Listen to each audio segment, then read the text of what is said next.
ದೇವತಾ ಆಸ್ಪತ್ರೆಯು ಸತತವಾಗಿ 12ನೇ ವರ್ಷದ ಡೌನ್ ಸಿಂಡ್ರೋಮ್ ಜಾಗೃತಿ ಮತ್ತು ತಪಾಸಣಾ ಶಿಬಿರವನ್ನು ಹಮ್ಮಿಕೊಂಡಿದೆ ಎಂದು ದೇವತಾ ಆಸ್ಪತ್ರೆ ವೈದ್ಯರಾದ ಡಾಕ್ಟರ್ ಮೇಘಾ ಕಮಲಾಪುರ್ಕರ್ ಅವರು ತಿಳಿಸಿದ್ದಾರೆ. ಪತ್ರಿಕಾ ಭವನದಲ್ಲಿ ನಡೆದ ಸುದ್ದಿಗೋಷ್ಠಿಯಲ್ಲಿ ಮಾತನಾಡಿದ ಅವರು 12ನೇ ವರ್ಷದ ಡೌನ್ ಸಿಂಡ್ರೋಮ್ ಜಾಗೃತಿ ಮತ್ತು ತಪಾಸಣೆ ಶಿಬಿರನ್ನು ಹಮ್ಮಿಕೊಂಡಿದ್ದೇವೆ. ನಮ್ಮಲ್ಲಿ ಗರ್ಭಿಣಿಯರಿಗೆ ಡೌನ್ ಸಿಂಡ್ರೋಮ್ ಸ್ಕ್ಯಾನಿಂಗ್ ಅತ್ಯಂತ ಕಡಿಮೆ ದರದಲ್ಲಿ ಲಭ್ಯವಿದೆ. ಇದು ಮಕ್ಕಳ ಬೆಳವಣಿಗೆ ಹಾಗೂ ಆರೋಗ್ಯದ ಬಗ್ಗೆ ಮಾಹಿತಿ ನೀಡುತ್ತದೆ ಎಂದು ತಿಳಿಸಿದರು. 21 ಮಾರ್ಚ್ಗೆ ವಿಶ್ವದಲ್ಲಿ ಡೌನ್ ಸಿಂಡ್ರೋಮ್ ಡೇ ಅಂತ ಆಚರಣೆ ಮಾಡ್ತಾ ಇರ್ತಾರೆ. So down syndrome day celebration ನಾವು ಕಳೆದ 11 ವರ್ಷದಿಂದ ಮಾಡ್ತಾ ಇದ್ದೀವಿ ನಮ್ಮ ಆಸ್ಪತ್ರೆಯಲ್ಲಿ. ಈ ಬಾರಿ ನಮ್ಮದು 12ನೇ ವರ್ಷದ ದಿನಾಚರಣೆ ಮಾಡೋದು. ಕಾರಣ ಏನದಂದರೆ ಡೌನ್ ಸಿಂಡ್ರೋಮ್ ಅಂದರೆ ಒಂದು ನಮೂನಾದು ಬುದ್ಧಿಮಾಂದ್ಯತೆ. ಈ ಥರ ಬುದ್ಧಿಮಾಂದ್ಯ ಮಗು ಹುಟ್ಟಿದರೆ ಆ ಮಗುವಿಗೆ ಮಾನಸಿಕ ಇರಲಿ ಅಥವಾ ಶಾರೀರಿಕ ಇರಲಿ ಸ್ವಲ್ಪ ಅನಾರೋಗ್ಯ ಇರುತ್ತೆ. ನಾರ್ಮಲ್ ಮಕ್ಕಳು ಹಾಗೆ ಮಗಳಿಗೆ ಅಥವಾ ಮಕ್ಕಳವರಿಗೆ ಬೆಳೆಸೋದು ಸ್ವಲ್ಪ ಕಷ್ಟ ಆಗುತ್ತೆ. ಸೊ ಈ ಥರ ಇರೋದು ಬುದ್ಧಿಮಾಂದ್ಯತೆ ನಾವು ಗರ್ಭಾವಸ್ಥೆಯಲ್ಲಿ ನಾವು ಅದನ್ನು ನಿಧಾನ ಮಾಡ್ಬೋದು. ಅದಕ್ಕೆ ಇದು ವಿಶೇಷ ಮಹತ್ವ. ಎರಡನೇ ಅಂದರೆ ಪ್ರತಿಯೊಬ್ಬರು ಗರ್ಭಿಣಿಯವರಿಗೆ ಇದು ನಾವು ಟೆಸ್ಟ್ ಮಾಡೋದು ಅನಿವಾರ್ಯ ಇದೆ. ಮುಂಚಿನ ಕಾಲದಲ್ಲಿ 40 ವರ್ಷ ನಂತರ ಜಾಸ್ತಿ ವಯಸ್ಸಿದ್ರೆ ಗರ್ಭಿಣಿಯವರಿಗೆ ಈ ಥರ ಟೆಸ್ಟ್ ಮಾಡ್ತಾ ಇದ್ದರು. ಪರಂತು ಈಗ ರೀಸೆಂಟ್ ಅಡ್ವಾನ್ಸಸ್ನಿಂದ ನಾವು ಪ್ರತಿಯೊಬ್ಬರು ಗರ್ಭಿಣಿಗೆ ಈ ಥರ ಟೆಸ್ಟ್ ಮಾಡೋದು ಅನಿವಾರ್ಯ ಇರ್ತದಂತ ಸ್ಟಡಿ ಹೇಳ್ತಾ ಇರ್ತಾರೆ. ಅದರಲ್ಲಿ ನಾವು ಅಲ್ಟ್ರಾಸೌಂಡ್ ಮಾಡ್ತೀವಿ, ಸೋನೋಗ್ರಾಫಿ. ಪರಂತು ಸೋನೋಗ್ರಾಫಿನಲ್ಲಿ ಇದು ಕೇವಲ 50% ಜನರಿಗೆ ನಾವು ಇದು ಹಿಡಿಬಹುದು ಡೌನ್ ಸಿಂಡ್ರೋಮ್. ಸೊ 50% ಕೇಸಸ್ನಲ್ಲಿ ನಮಗೆ ಇದು ಕಾಣೋದಿಲ್ಲ, ಯಾವುದು ಲಕ್ಷಣ ಅದು ಅಲ್ಟ್ರಾಸೌಂಡ್ ಮೇಲೆ ಕಾಣೋದಿಲ್ಲ.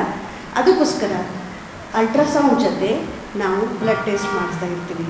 ಇವು ಬ್ಲಡ್ ಟೆಸ್ಟ್ ಅಂದರೆ 2 ನಮೂನದ ಬ್ಲಡ್ ಟೆಸ್ಟ್ ಇರ್ತಾವೆ. ಬ್ಲಡ್ ಟೆಸ್ಟ್ ಅಂದರೆ ಡಬಲ್ ಮಾರ್ಕರ್ ಟೆಸ್ಟ್ ಅಂತ ಇರುತ್ತೆ ಆ್ಯಂಡ್ ಕ್ವಾಡ್ರಪಲ್ ಮಾರ್ಕರ್ ಟೆಸ್ಟ್ ಅಂತ ಇರುತ್ತೆ.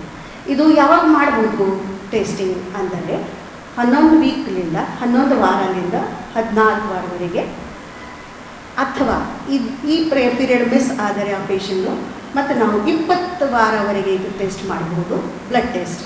ಅದು ಅಲ್ಟ್ರಾಸೌಂಡ್ ಸ್ಕ್ಯಾನ್ ಜೊತೆ 20 ವಾರ. ಯಾಕೆಂದರೆ ನಾವು ಇದು ಡೌನ್ ಸಿಂಡ್ರೋಮ್ದು ನಿಧಾನ ಮಾಡಿ ನಮಗೆ ತೀರ್ಮಾನಕ್ಕೆ ಬರಬೇಕಾದ್ರೆ ಅಕಸ್ಮಾತ್ ಆ ಫ್ಯಾಮಿಲಿಗೆ ಆ ಥರ ಮಗು ಹುಟ್ಟೋದು ಬೇಡ ಅಂತ ಅವ್ರದ್ದು ಚಾಯ್ಸ್ ಇದ್ದರೆ ನಮಗೆ ಕೇವಲ 24 ವಾರವರೆಗೆ ನಮಗೆ ಟರ್ಮಿನೇಷನ್ ಪ್ರೆಗ್ನೆನ್ಸಿ ಮಾಡಲಿಕ್ಕೆ ಅವಕಾಶ ಇರುತ್ತೆ. 24 ವಾರ ನಂತರ ಟರ್ಮಿನೇಷನ್ ಮಾಡಲಿಕ್ಕೆ ಬರೋದಿಲ್ಲ. ಅದಕ್ಕೋಸ್ಕರ ನಾವು ಇದು ಪ್ರೋಸೆಸ್ ಎಲ್ಲ 22 ವಾರವರೆಗೆ ಇದು ಮುಗಿಸ್ಬೇಕು. ಈ ಥರ ಡೌನ್ ಸಿಂಡ್ರೋಮ್ ಇರೋದು ಕಾರಣ ಏನದ ಅಂದರೆ ಜನರಲಿ ಇದು ಜೆನೆಟಿಕ್.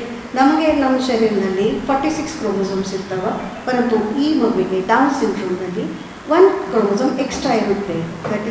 ಅದು ಯಾವ ಕ್ರೋಮೋಸೋಮ್ ನಂಬರ್ ಮೇಲೆ ಅಂದರೆ 21ನೇ ಕ್ರೋಮೋಸೋಮ್ ನಂಬರ್ ಮೇಲೆ ಇನ್ನೂ ಒಂದು ಎಕ್ಸ್ಟ್ರಾ ಕ್ರೋಮೋಸೋಮ್ ಇರೋದ್ರಿಂದ ಇದಕ್ಕೆ ಟ್ರೈಸೋಮಿ 21 ಅಥವಾ ಡೌನ್ ಸಿಂಡ್ರೋಮ್ ಅಂತ ಹೇಳ್ತಾ ಇರ್ತೀವಿ.